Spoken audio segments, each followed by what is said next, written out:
പ്രിയപ്പെട്ട സഖാക്കളെ, സുഹൃത്തുക്കളെ,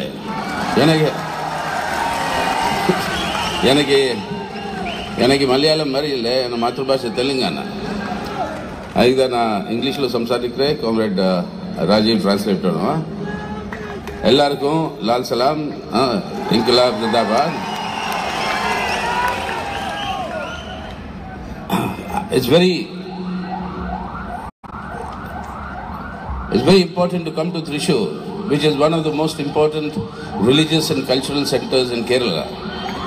And we are having our this massive rally at the conclusion of the 22nd State Conference in the same grounds where the religious cultural Puram is held every year in Thrissur. Now, while the whole world comes to the Puram here to participate on the basis of their own understanding in the religious and cultural and intellectual activities, today lakhs of people have come here for the political Puram, that is the CPIM State Conference. And this political Puram is the revolutionary pilgrimage of every human being in our country, in Kerala, who wants to overthrow exploitation and establish a society free from exploitation, that is a socialist society. This is the political pilgrimage of such people, the revolutionary pilgrimage for that. And to this Puram, my red salute and my revolutionary greetings to all of you. സഖാക്കളെ, കേരളത്തിന്റെ പ്രധാനപ്പെട്ട സാംസ്കാരിക കേന്ദ്രമായിട്ടുള്ള തൃശ്ശൂരിൽ വെച്ചാണ് CPIMന്റെ 22ാമത് സംസ്ഥാന സമ്മേളനത്തിന്റെ ഈ rally നടക്കുന്നത്. ഈ ബഹുജന റാലി നടക്കുന്നതും പൊതുയോഗം നടക്കുന്നതുമായ ഈ മൈതാനം എല്ലാ വർഷവും പൂരം നടക്കുന്ന മൈതാനമാണ്. സാംസ്കാരികവും അതുപോലെ തന്നെ ഭൗതികവുമായിട്ടുള്ള മതപരവുമായിട്ടുള്ള താല്പര്യങ്ങളുടെ അടിസ്ഥാനത്തിൽ ആയിരക്കണക്കിന് ആളുകൾ ഒത്തുചേരുന്ന ഈ മൈതാനത്ത് ഇന്ന് ഈ ജനലക്ഷങ്ങൾ ഒത്തുചേർന്നിരിക്കുന്നത് ഒരു രാഷ്ട്രീയ പൂരത്തിന്റെ ഭാഗമായി കൊണ്ടാണ്. അത് CPIMന്റെ സംസ്ഥാന സമ്മേളനമാണ്. ഇവിടെ ഒത്തുചേരുന്ന ആളുകൾ മതപരമായിട്ടുള്ള തീർത്ഥാടനത്തിന്റെ ഭാഗമായിട്ടാണ് പൂരത്തിൽ വരുന്നതെങ്കിൽ, ഇന്ന് ഒത്തുചേർന്നിരിക്കുന്ന ആളുകൾ വിപ്ലവകരമായ തീർത്ഥാടനം, മനുഷ്യന്റെ വിമോചനത്തിലേക്ക് നയിക്കുന്ന, ചൂഷണത്തിൽ നിന്ന് വിമുക്തമായ ചൂഷണരഹിതമായ സോഷ്യലിസം കെട്ടിപ്പടുക്കുന്നതിന് വേണ്ടിയുള്ള വിപ്ലവകരമായ തീർത്ഥാടനത്തിലാണ് ലക്ഷങ്ങൾ ഇവിടെ ഒത്തുചേർന്നിരിക്കുന്നത്. ഈ രാഷ്ട്രീയ പൂരത്തിൽ വിപ്ലവകരമായ ദൗത്യം നിർവഹിക്കാൻ എത്തിച്ചേർന്നിട്ടുള്ള ജനലക്ഷങ്ങളെ ഞാൻ അഭിവാദ്യം ചെയ്യുന്നു, ലാൽ സലാം അർപ്പിക്കുന്നു. The Kerala unit of the CPIM and the Kerala people who have supported the CPIM, continue to support the CPIM, are an important contingent of the revolutionary forces in our country, all of us who are seeking to transform our country into a socialist, non-exploitative society. At the beginning of this conference, the flames have reached Thrissur from 577 places, from where there were martyrs in this revolutionary cause who laid down their lives in the struggle of the communists for a social change and for an exploitation-free society. The sacrifice of these martyrs, the contribution made by countless other communists in selfless manner, that is the foundation on the basis of which today lakhs of people today are behind this red flag, seeing this as the flag of emancipation and the flag for progress and the flag of the future. Today, when we pay our salute and homage to our martyrs, to our heroes of the past who built this movement, we are conscious of the responsibility we have in this generation to carry forward those traditions to their logical culmination. This 22nd State Conference of the CPIM in Kerala is in the run-up to the 22nd All India Party Congress to be held in the month of April in the city of Hyderabad. That Congress will give the call today in our country to defeat these policies that are heaping exploitation on our people and misery, and for moving towards creating a better society in India. We today want to save India as we know of it in our Republican Constitution in order to change India for the better. Saving India and changing India for the better, that is the basis on which the CPIM will work to build the people's struggles in unity to achieving this purpose. സഖാക്കളെ, കേരളത്തിലെ party ഇന്ത്യയിലെ വിപ്ലവ പ്രസ്ഥാനത്തിന്റെ ഏറ്റവും ശക്തമായ ഘടകമാണ്. കേരളത്തിലെ ജനങ്ങൾ ആ പ്രസ്ഥാനത്തെ, കേരളത്തിലെ പാർട്ടിയെ ഏറ്റവും ശക്തമായി മുന്നോട്ട് നയിക്കുന്നതിന് പിന്തുണയ്ക്കുന്ന ജനവിഭാഗങ്ങളാണ്. ഈ രാജ്യത്ത് സോഷ്യലിസം കെട്ടിപ്പടുക്കാൻ, ചൂഷണ വിമുക്തമായ ഒരു വ്യവസ്ഥ ഈ രാജ്യത്ത് കെട്ടിപ്പടുക്കുന്നതിന് വേണ്ടിയുള്ള പ്രവർത്തനങ്ങൾക്കാണ് നമ്മുടെ പാർട്ടി നേതൃത്വം നൽകുന്നത്. പാർട്ടിയുടെ സംസ്ഥാന സമ്മേളനം തൃശൂർ ചേരുമ്പോൾ 577 സ്ഥലങ്ങളിൽ നിന്നാണ്, രക്തസാക്ഷികളുടെ കുടീരങ്ങളിൽ നിന്നാണ് ഇങ്ങോട്ട് ദീപശിഖകൾ എത്തിച്ചേർന്നിട്ടുള്ളത്. മനുഷ്യ വിമോചനത്തിന് വേണ്ടി, ചൂഷണ വിമുക്തമായ ഒരു രാജ്യം കെട്ടിപ്പടുക്കുന്നതിന് വേണ്ടി ജീവൻ സമർപ്പിച്ചിട്ടുള്ള ധീരരായ രക്തസാക്ഷികളുടെ ത്യാഗം സമാനതകളില്ലാത്തതാണ്. കമ്മ്യൂണിസ്റ്റുകളുടെ ഈ സമർപ്പണത്തിന്റെ, ജീവൻ സമർപ്പണത്തിന്റെ പ്രതീകങ്ങളിൽ നിന്നാണ്, ഈ രക്തസാക്ഷി കുടീരങ്ങളിൽ നിന്നാണ് ദീപശിഖകൾ ഇങ്ങോട്ട് എത്തിയിട്ടുള്ളത്. ഇവിടെ ഒത്തുചേർന്നിരിക്കുന്ന ലക്ഷങ്ങൾ, ചെങ്കൊടിയേറ്റിയിട്ടുള്ള ലക്ഷ്യങ്ങൾ, ലക്ഷക്കണക്കിന് ആളുകൾ അവർ ഭാവിയുടെ ചൂഷണ വിമുക്തമായിട്ടുള്ള വിമോചനത്തിന്റെ ചെങ്കൊടി, ഈ രാജ്യത്തെ തൊഴിലാളി വർഗത്തിന്റെ ചെങ്കൊടി, ആ ചെങ്കൊടിയുമായി ഇവിടെ ഒത്തുചേർന്നിരിക്കുന്നു. ആ ഒത്തുചേർന്നിരിക്കുന്നവർ ഈ രക്തസാക്ഷികളുടെ ഉജ്ജ്വലമായ സ്മരണകളിൽ നിന്ന് ഊർജം സംഭരിക്കുകയാണ്. അതോടൊപ്പം തന്നെ ഇമ്മരകൾ ഈ പ്രസ്ഥാനം കെട്ടിപ്പടുക്കാൻ വേണ്ടി നേതൃത്വം നൽകിയ മഹാന്മാരായ നേതൃനിരയുടെ ഊർജത്തിൽ നിന്നും, അവരുടെ ചരിത്രത്തിൽ നിന്നും ഊർജം സംഭരിച്ചുകൊണ്ട് ഈ കാലഘട്ടത്തിന്റെ ഉത്തരവാദിത്വം ഏറ്റെടുക്കാൻ, ഇമ്മരകളുടെ മഹത്തായ പൈതൃകത്തെ മുന്നോട്ട് കൊണ്ടുപോകാനാണ് നമ്മൾ ശ്രമിക്കുന്നത്. 22ാം പാർട്ടി കോൺഗ്രസ് ഏപ്രിൽ മാസത്തിൽ ഹൈദരാബാദിൽ ചേരാൻ പോവുകയാണ്. അതിന് മുന്നോടിയായിക്കൊണ്ടാണ് ഇവിടെ ഈ സംസ്ഥാന സമ്മേളനം ചേർന്നിട്ടുള്ളത്.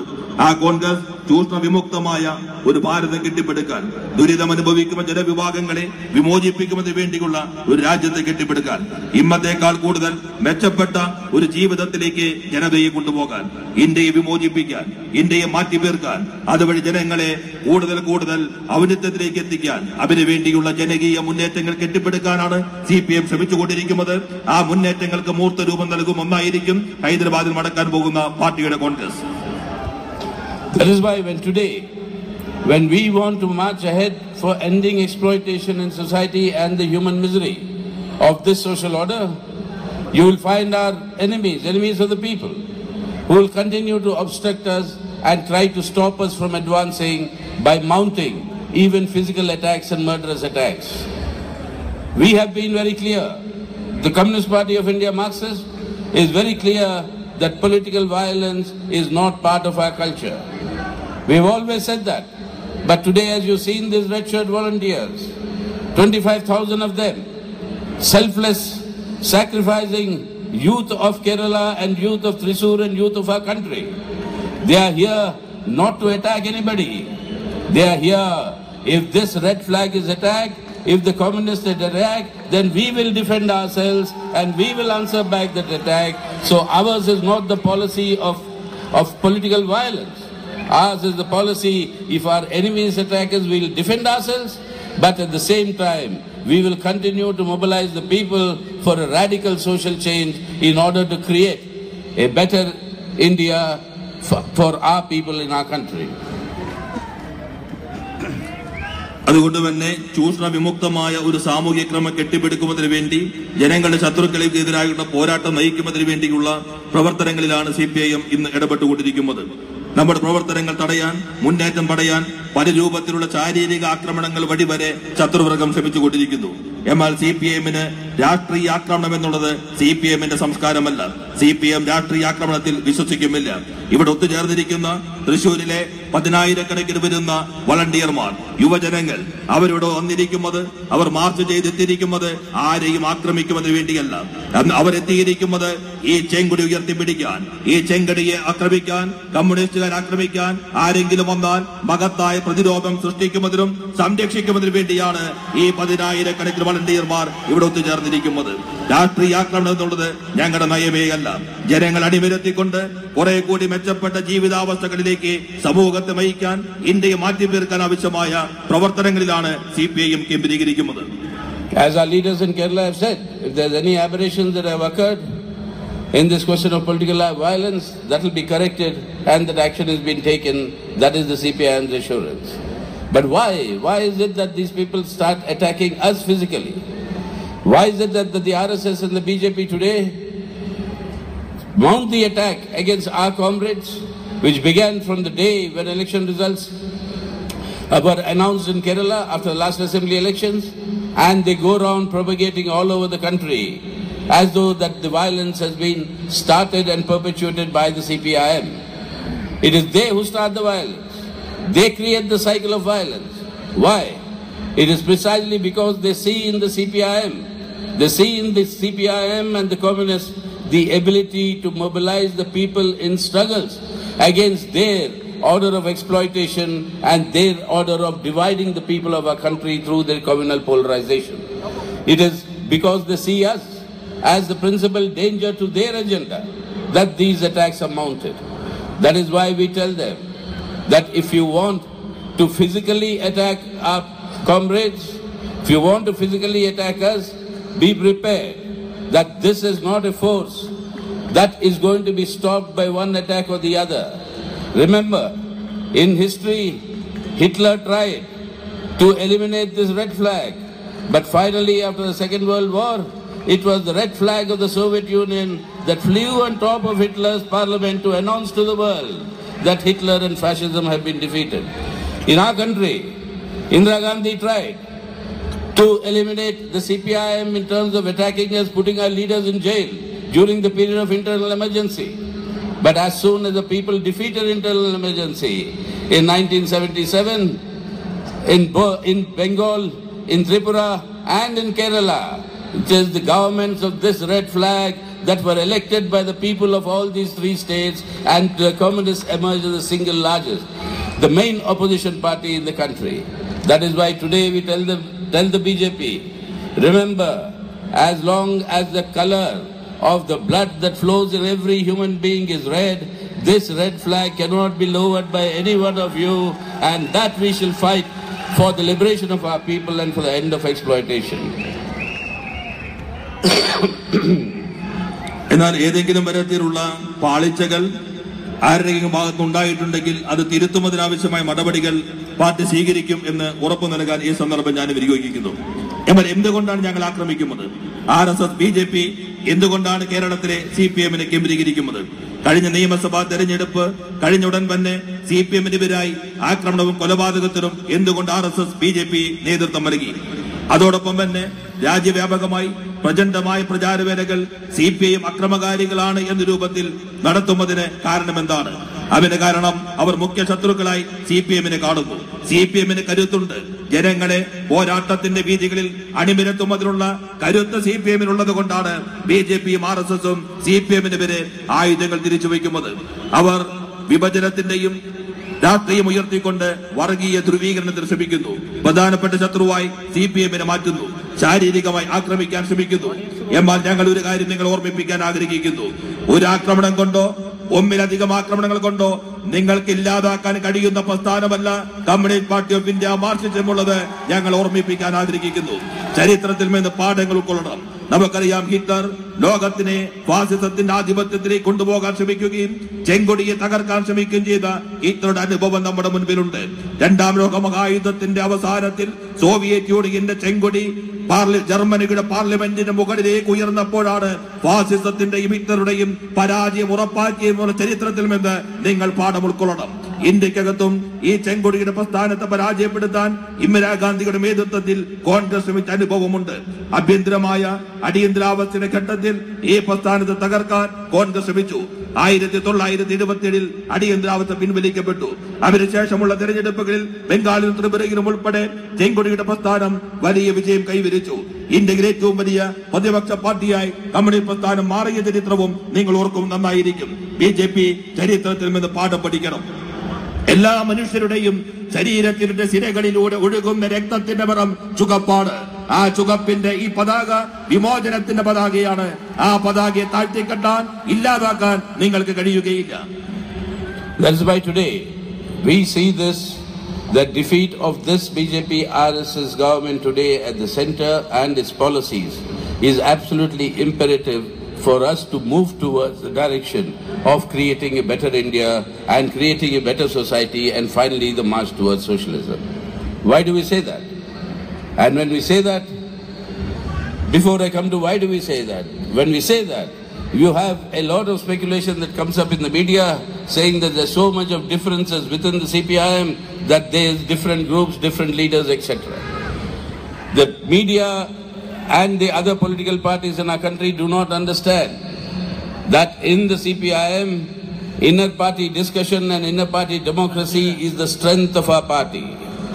Whatever be the different opinions, we discuss it collectively, and on the basis of that, we come to a collective decision, and that is our party's internal strength, and that is not representing any differences or the other. But the media, they have their democratic right. They can interpret it the way they want, but I want all of you to understand that there is absolutely no difference in the CPIM as they united as one man. The CPIM all over the country today seeks as its primary objective is to remove this BJP and the communal forces from government today in India in order to save India and create a better India tomorrow. BJP, RSS കേന്ദ്രഭരണത്തെ താഴെയിറക്കുന്നതിലും ആ നയങ്ങളെ പരാജയപ്പെടുത്തലുമാണ് ഏറ്റവും പ്രധാനപ്പെട്ട ലക്ഷ്യമായി CPIM കാണുന്നത്. എന്തുകൊണ്ടാണ് ഈ കാര്യങ്ങൾ ഇപ്പോൾ വീണ്ടും ആവർത്തിക്കേണ്ടി വരുന്നതെന്ന് ഞാൻ നേരത്തെ സൂചിപ്പിക്കുകയുണ്ടായി. നമ്മുടെ രാജ്യത്തെ മാധ്യമങ്ങൾ ഈ കാര്യത്തിനകത്ത് CPIM-നകത്ത് വ്യത്യസ്തതകളുണ്ട്, വ്യത്യസ്തമായ ഗ്രൂപ്പുകളുണ്ട്, ഓരോ നേതാക്കന്മാരും വ്യത്യസ്തങ്ങളായ അഭിപ്രായങ്ങൾ പറയുന്നു എന്ന് പ്രചരിപ്പിക്കുന്നുണ്ട്. എന്നാൽ ഈ മാധ്യമങ്ങൾക്കും ബൂർഷ്വാ രാഷ്ട്രീയ പാർട്ടികൾക്കും അപരിചിതമായിട്ടുള്ള ഉൾപാർട്ടി ജനാധിപത്യവും ഉൾപാർട്ടി ചർച്ചയുമുള്ള പാർട്ടിയാണ് communist party of India Marxist. ഈ ഉൾപാർട്ടി ജനാധിപത്യമാണ് ഈ പാർട്ടിയുടെ ശക്തി എന്നുള്ളത്. ഓരോരുത്തരുടെയും അഭിപ്രായങ്ങൾ, വ്യത്യസ്തമായ അഭിപ്രായങ്ങൾ കൂട്ടായ ചർച്ച ചെയ്തുകൊണ്ട് കൂട്ടായ തീരുമാനം എടുക്കുന്ന രീതിയാണ് CPIM പിന്തുടരുന്നത്. മാധ്യമങ്ങൾക്ക് ജനാധിപത്യപരമായ അവകാശമുണ്ട്, അവർക്ക് അവരുടെ വ്യാഖ്യാനങ്ങൾ നിർമ്മിക്കാൻ കഴിയും. പക്ഷെ CPIM ഈ കാര്യത്തിനകത്ത് വ്യത്യസ്തതയില്ല. ചർച്ച ചെയ്തെടുക്കുന്ന തീരുമാനം ഒരൊറ്റ മനുഷ്യരെ പോലെ BJP-യുടെ സർക്കാരിനെ കേന്ദ്രത്തിൽ നിന്ന് താഴെയിറക്കുന്നതിന് വേണ്ടിയുള്ള പോരാട്ടം നയിക്കുമെന്നുള്ളതിലാണ് CPIM-ന്റെ ഏകമായ അഭിപ്രായം. ഈ കാര്യത്തിനകത്ത് പാർട്ടിക്ക് തർക്കമില്ല. But how do we do it? Our Central Committee has adopted the draft political resolution for our party Congress, and there we have said it very clearly. This objective of defeating this RSS BJP government will be achieved by bringing together the democratic and secular forces, but not having any understanding or electoral alliance with the Congress. Why? Because the Congress represents the same policies, the economic policies that have created two Indias in the past, that have imposed greater misery on the vast majority of the people and fattened the profits of the small minority of the ruling classes and the Indian and foreign capitalists. We cannot ally with them to defeat the BJP. But at the same time, we have said, at the time of the elections, keeping this understanding in mind, electoral tactics, suitable tactics will be worked out to maximize the pooling of anti-communal votes in our country. So it is on that basis that we are moving forward. And on that, the forthcoming party congress, the party congress that will be held in Hyderabad will resolutely come forward with a concrete program of action of how to move forward on that basis. നമ്മുടെ രാഷ്ട്രീയ പ്രമേയം ലക്ഷ്യം വയ്ക്കുന്നത് ഈ BJP RSS ഭരണ സംവിധാനത്തെ പരാജയപ്പെടുത്തുക എന്നുള്ളതാണ്. അതിനുവേണ്ടി ജനാധിപത്യ മതേതര ശക്തികളെ ഏകോപിപ്പിച്ചുകൊണ്ട് ഈ സർക്കാരിനെ താഴെ ഇറക്കുന്നതിന് വേണ്ടിയുള്ള പ്രവർത്തനമാണ് മുഖ്യമായ ലക്ഷ്യമായി രാഷ്ട്രീയ പ്രമേയം കാണുന്നത്. എന്നാൽ ഒരു കാര്യം എടുത്തു പറയാൻ ഞങ്ങൾ ആഗ്രഹിക്കുന്നു. അങ്ങനെയുള്ള ഒരു പ്രവർത്തനം എന്നുള്ളത് കോൺഗ്രസുമായി ഒരു തരത്തിലുമുള്ള തെരഞ്ഞെടുപ്പ് ധാരണകൾ ഉണ്ടാക്കിക്കൊണ്ടായിരിക്കയില്ല BJP-യെ പരാജയപ്പെടുത്താൻ ഞങ്ങൾ ശ്രമിക്കുന്നത്. അതിന് കാരണം നയങ്ങളാണ്. കോൺഗ്രസ് ഈ നയങ്ങൾ ആരംഭിച്ചു. നവ ഉദാരവൽക്കരണ നയം 2 ഇന്ത്യയെ സൃഷ്ടിച്ചു. മഹാഭൂരിപക്ഷം വരുന്ന ദുരിതമനുഭവിക്കുന്ന ജനവിഭാഗങ്ങളുടെ ഒരു ഇന്ത്യ. മഹാഭൂരിപക്ഷത്തിനും ദുരിതം നൽകുമ്പോൾ മറുവശത്ത് ഒരു ചെറു ന്യൂനപക്ഷത്തിന് ലാഭം മാത്രം ലഭിക്കുന്നു. ഭരണവർഗത്തിന്റെ ഭാഗമായിട്ടുള്ള വിദേശത്തിന്റെയും ആഭ്യന്തരവുമായിട്ടുള്ള മൂലധന ശക്തികൾക്ക് ലാഭം മാത്രം നൽകുന്ന ഒരു ചെറിയ ഇന്ത്യ. ഈ ദുരിതം അനുഭവിക്കുന്ന ഭൂരിപക്ഷ ഇന്ത്യയുടെ താല്പര്യം CPIM ഉയർത്തിപ്പിടിക്കുന്നു. BJP ഇതേ നയങ്ങൾ മുന്നോട്ട് കൊണ്ടുപോകുന്നു. ഈ അടിസ്ഥാന ധാരണയിൽ നിന്നുകൊണ്ട് തെരഞ്ഞെടുപ്പ് എടുക്കുന്ന സന്ദർഭത്തിൽ പരമാവധി വർഗീയ വിരുദ്ധ മതനിരപേക്ഷ വോട്ടുകൾ ഏകോപിപ്പിക്കുന്നതിനാവശ്യമായിട്ടുള്ള സമീപനമായിരിക്കും, അടവ് നയമായിരിക്കും CPIM സ്വീകരിക്കുക. ഹൈദരാബാദിൽ ചേരാൻ പോകുന്ന പാർട്ടി കോൺഗ്രസ് ഇതിന്റെ മൂർത്തമായ പദ്ധതിക്ക്, ഈ രേഖയ്ക്ക് അവസാന രൂപം നൽകും. That is why today, when we make this statement, of course we find the friends in our media, they have a lot of speculation. As I said, it's their democratic right, but it reminds me of a story. It's actually a humorous story, so please take it as a story and not as an actual incident. Once the Venerable Pope from the Vatican decided to send a bishop from the Vatican on a goodwill visit to the United States of America. But before the bishop departed, the Holiness the Pope called the bishop and told him that be careful of the media in the USA. They distort everything you say.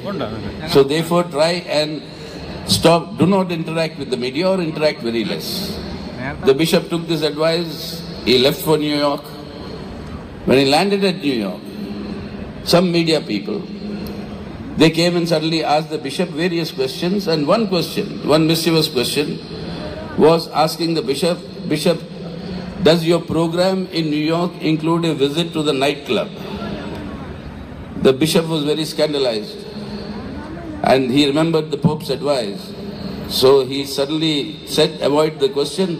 So he asked the media men, are there any nightclubs in New York? And what does the media report next morning? Upon arrival, the first question the bishop asks, are there any nightclubs in New York? And this is how the distortion will take place, and this is how the actual truth is not told. So while they have the democratic right, the media, I would only appeal to them that distorting is not the manner of the duty that the Fourth Estate performs in informing the people of the actual truth and reality. So that must be kept in mind by them. നമ്മുടെ നാട്ടിലെ മാധ്യമങ്ങൾ പലതരത്തിലുള്ള ഊഹാഭോഗങ്ങൾ നിർമ്മിക്കുന്നുണ്ട്. മാധ്യമങ്ങൾക്ക് ജനാധിപത്യപരമായ അവകാശമുണ്ട് കാര്യങ്ങൾ അവതരിപ്പിക്കുന്നതിന്. എന്നാൽ മാധ്യമങ്ങൾ പലതും ഊഹാഭോഗങ്ങളാണ് നിർമ്മിക്കുന്നത്. ഞാൻ നിങ്ങളുടെ ശ്രദ്ധയിലേക്ക് ഒരു കഥ കൊണ്ടുവരാൻ ആഗ്രഹിക്കുന്നു. അതൊരു വസ്തുതയോ സംഭവമായി കാണേണ്ടതില്ല, ഒരു കഥയായി തന്നെ കണ്ടാൽ മതി. വത്തിക്കാനുള്ള മാർപ്പാപ്പ അമേരിക്കയിലേക്ക് ഒരു സമാധാന സന്ദേശവുമായി ഒരു ബിഷപ്പിനെ അയക്കാൻ തീരുമാനിച്ചു. ബിഷപ്പ് യാത്ര തിരിക്കുന്നതിന് മുൻപ് പോപ്പ് അദ്ദേഹത്തിന് ചില ഉപദേശങ്ങൾ കൊടുത്തു. ആ ഉപദേശങ്ങളിലൊന്ന്, അമേരിക്കയിലെ മാധ്യമങ്ങളെ പ്രത്യേകം ശ്രദ്ധിക്കണം. അവ ചിലപ്പോൾ നിങ്ങളെ അപകടത്തിലേക്ക് നയിക്കാൻ ഇടയുണ്ട്. അതുകൊണ്ട് മാധ്യമങ്ങളെ നന്നായി ശ്രദ്ധിക്കണം, പരമാവധി ഒഴിവാക്കുന്നതായിരിക്കും നല്ലത് എന്ന ഉപദേശം അദ്ദേഹം ബിഷപ്പിന് നൽകുകയുണ്ടായി. ന്യൂയോർക്കിൽ ബിഷപ്പ് വന്ന് ഇറങ്ങിയ ഉടൻ തന്നെ മാധ്യമ പ്രവർത്തകർ അദ്ദേഹത്തെ വളഞ്ഞു. പല തരത്തിലുള്ള ചോദ്യങ്ങളും ബിഷപ്പിനോട് ചോദിക്കുകയുണ്ടായി. അവരൊരു ചോദ്യം ഇതായിരുന്നു, അങ്ങയുടെ പരിപാടികളിൽ ന്യൂയോർക്കിനകത്ത് തയ്യാറാക്കിയിട്ടുള്ള കാര്യപരിപാടിക്കകത്ത് നിശാ ക്ലബ്ബുകൾ, നൈറ്റ് ക്ലബ്ബ് സന്ദർശിക്കുന്ന പരിപാടി കൂടി ഉൾപ്പെടുത്തിയിട്ടുണ്ടോ? ഈ ചോദ്യം കേട്ട ഉടൻ തന്നെ ബിഷപ്പിന് മാർപ്പാപ്പയുടെ ഉപദേശം ഓർമ്മ വന്നു. ഈ ചോദ്യം ഒഴിവാക്കാനാവുന്ന രീതിയിൽ അദ്ദേഹം ഒരു മറുചോദ്യം അങ്ങോട്ടിട്ടു. അപ്പോൾ ന്യൂയോർക്കിൽ നിശാ ക്ലബ്ബുകൾ ഉണ്ടോ? ഈ ചോദ്യത്തോടുകൂടി ആ പത്രപ്രവർത്തകന്റെ ചോദ്യം ഒഴിവാക്കി എന്നുള്ള ആശ്വാസത്തോടു കൂടിയാണ് ബിഷപ്പ് പോയത്. എന്നാൽ പിറ്റേ ദിവസത്തെ മാധ്യമങ്ങളുടെ പ്രധാനപ്പെട്ട തലക്കെട്ടെന്നുള്ളത്, ന്യൂയോർക്കിൽ വന്ന് ഇറങ്ങിയ ഉടൻ തന്നെ ബിഷപ്പ് ചോദിച്ചു, അമേരിക്കയിൽ നിശാ ക്ലബ്ബുകളുണ്ടോ? ഇതായിരുന്നു മാധ്യമങ്ങൾ നൽകിയ തലക്കെട്ടെന്നുള്ളത്. ഇങ്ങനെയാണ് നമ്മുടെ നാട്ടിലെ മാധ്യമങ്ങൾ പ്രവർത്തിക്കുന്നത്. മാധ്യമങ്ങൾ നാലാം തൂണാണ് ജനാധിപത്യത്തിന്റേത്.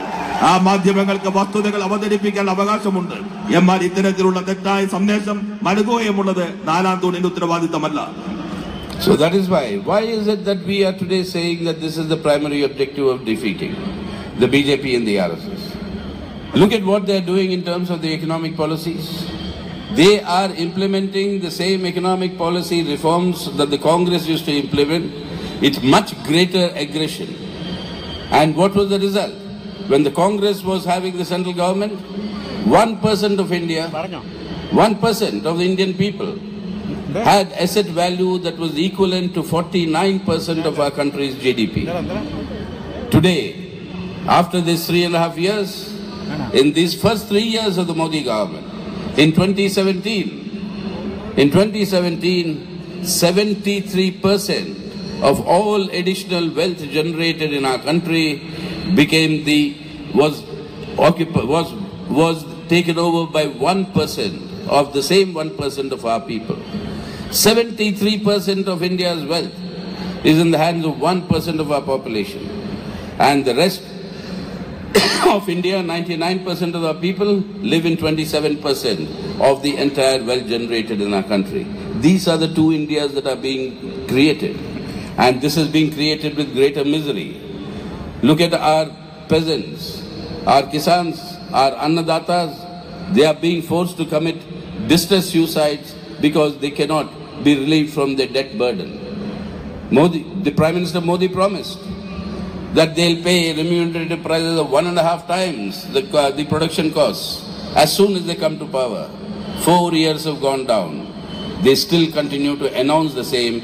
In the meanwhile, nearly lakhs of our kisans have committed distress suicides. Look at our youth. They were promised 2 crore additional jobs every year.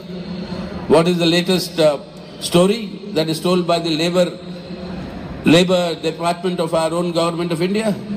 That in this year alone, in 8 major industries which employ people in production, there is a job loss of 87,000 jobs have been lost. People have lost their jobs.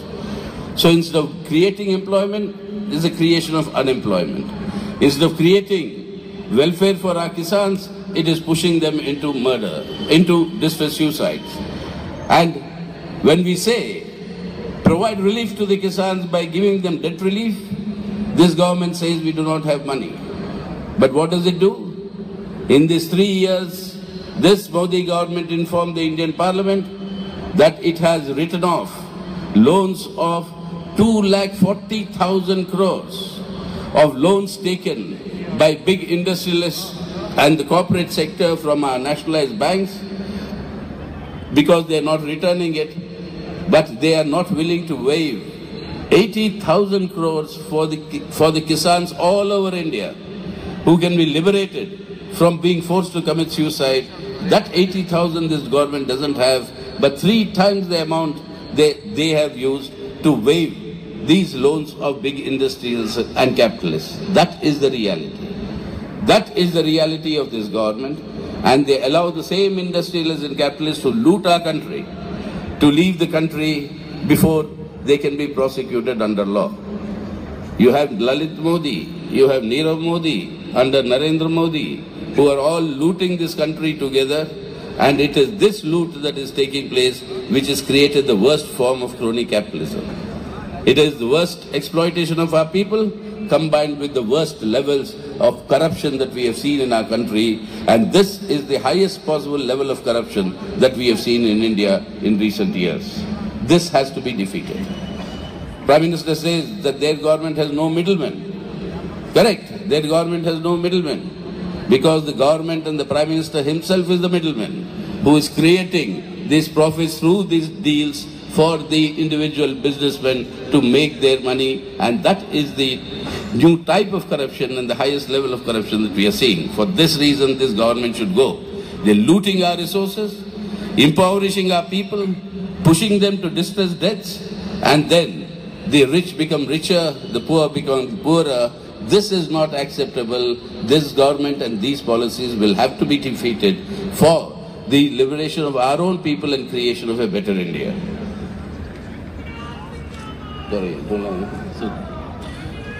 എന്തുകൊണ്ടാണ് ബിജെപിയും ഈ സർക്കാരിനെ പരാജയപ്പെടുത്തുക എന്നുള്ളത് നമ്മുടെ പ്രധാന ലക്ഷ്യമായി മാറുന്നത്? ഈ government പിന്തുടരുന്ന സാമ്പത്തിക നയങ്ങൾ കോൺഗ്രസ് ആരംഭിച്ച സാമ്പത്തിക നയങ്ങളാണ്. ആ നയങ്ങൾ കുറെ കൂടി ആക്രമണോത്സുകമായി മുന്നോട്ട് കൊണ്ടുപോകാൻ നരേന്ദ്രമോദി നയിക്കുന്ന ഈ ഗവൺമെന്റ് ശ്രമിക്കുന്നു. ഈ ഗവൺമെന്റ് അധികാരത്തിൽ വരുന്ന സന്ദർഭത്തിൽ ഇന്ത്യയിലെ ഏറ്റവും ധനികരായ അതിധനികരായിട്ടുള്ള 1% വിഹിതമെന്നുള്ളത് GDP-യുടെ 49%. 3.5 വർഷക്കാലത്ത് ഭരണം കഴിഞ്ഞപ്പോൾ 2017 കണക്കെടുക്കുകയാണെങ്കിൽ അധികമായി ഉണ്ടായിട്ടുള്ള സമ്പത്ത് ഉൽപാദനത്തിന്റെ 73% ഈ 1% കയ്യിലാണ്. ഈ രാജ്യത്തിന്റെ ഈ സമ്പത്തിന്റെ 73% 1% വരുന്ന അതിസമ്പന്നർ കൈയടക്കുമ്പോൾ ഏറ്റവും ബാക്കിയുള്ള 99% കയ്യിലുള്ളത് കേവലം 27% മാത്രം രാജ്യത്തിന്റെ സമ്പത്താണ് എന്ന് നാം കാണണം. ഇതാണ് 2 ഇന്ത്യയെന്ന് ഞങ്ങൾ പറയുന്നത്. ദുരിതങ്ങൾ അനുഭവിക്കുന്ന മഹാഭൂരിപക്ഷത്തിന്റെ ഇന്ത്യ നാം കാണണം. കർഷകരുടെ ജീവിതാവസ്ഥകൾ നോക്കൂ. മോഡി അധികാരത്തിൽ വരുമ്പോൾ താങ്ങുവില വർദ്ധിപ്പിക്കും, ഉൽപാദന ചെലവിന്റെ 1.5 മടങ്ങ് താങ്ങുവിന് നൽകും എന്ന് അവരുടെ പ്രകടന പത്രികയ്ക്കകത്ത് പ്രഖ്യാപിച്ചു. എന്നാൽ അത് നടപ്പിലാക്കിയില്ല എന്ന് മാത്രമല്ല, കടക്കണിയിൽപ്പെട്ടിട്ടുള്ള കർഷകർ, ലക്ഷക്കണക്കിന് കർഷകർ ആത്മഹത്യ ചെയ്യാൻ നിർബന്ധിതമായി. തൊഴിലവസരങ്ങളെ കുറിച്ച് മോഡി പ്രഖ്യാപിച്ചു. ഒരു വർഷം 2 കോടി അധിക തൊഴിലവസരങ്ങൾ സൃഷ്ടിക്കുമെന്ന് BJP പ്രകടന പത്രികയിൽ പറഞ്ഞു.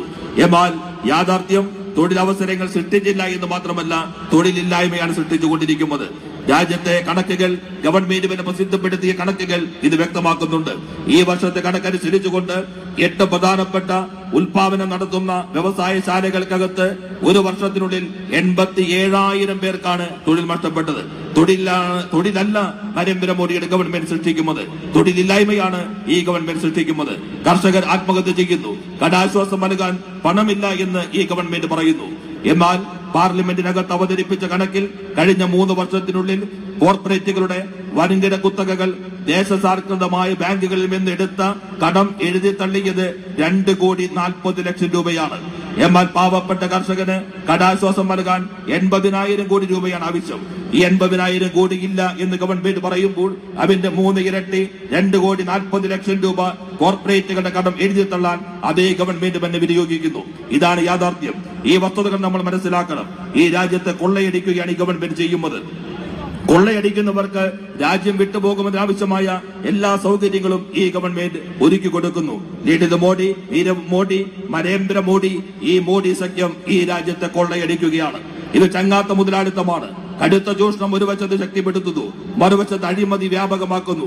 സമീപകാലത്ത് ഏറ്റവും വലിയ അഴിമതിക്കാണ് രാജ്യം സാക്ഷ്യം വഹിക്കുന്നത്. പ്രധാനമന്ത്രി പറയുകയുണ്ടായി, ഈ ഗവൺമെന്റിന് ഇടമലക്കാരില്ല എന്നുള്ളത് ശരിയാണ്. കാരണം പ്രധാനമന്ത്രി തന്നെ ഇടമലക്കാരനായി മാറിയിരിക്കുന്നു എന്നതാണ് യാഥാർത്ഥ്യം. വ്യവസായികൾക്ക് കൊള്ളയടിക്കാൻ, അഴിമതി നടത്താനുള്ള സൗകര്യങ്ങൾ ഒരുക്കി കൊടുക്കുന്ന ഇടമലക്കാരനായി പ്രധാനമന്ത്രി മാറിയിരിക്കുന്നു. പുതിയ രീതിയിൽ അഴിമതി ഏറ്റവും ഉയർന്ന അവസ്ഥയിലേക്ക് ഈ രാജ്യത്ത് എത്തിച്ചേർന്നിരിക്കുന്നു. വിഭവങ്ങൾ കൊള്ളയടിക്കുന്നു. മഹാഭൂരിപക്ഷം വരുന്ന ജനങ്ങൾ കടക്കടിയിലേക്ക് എത്തുന്നു. ധനികർ കൂടുതൽ ധനികരായിക്കൊണ്ടിരിക്കുന്നു. ദരിദ്രർ കൂടുതൽ ദരിദ്രരായിക്കൊണ്ടിരിക്കുന്നു. പാപ്പരീകരണം ശക്തിപ്പെടുത്തുന്നു.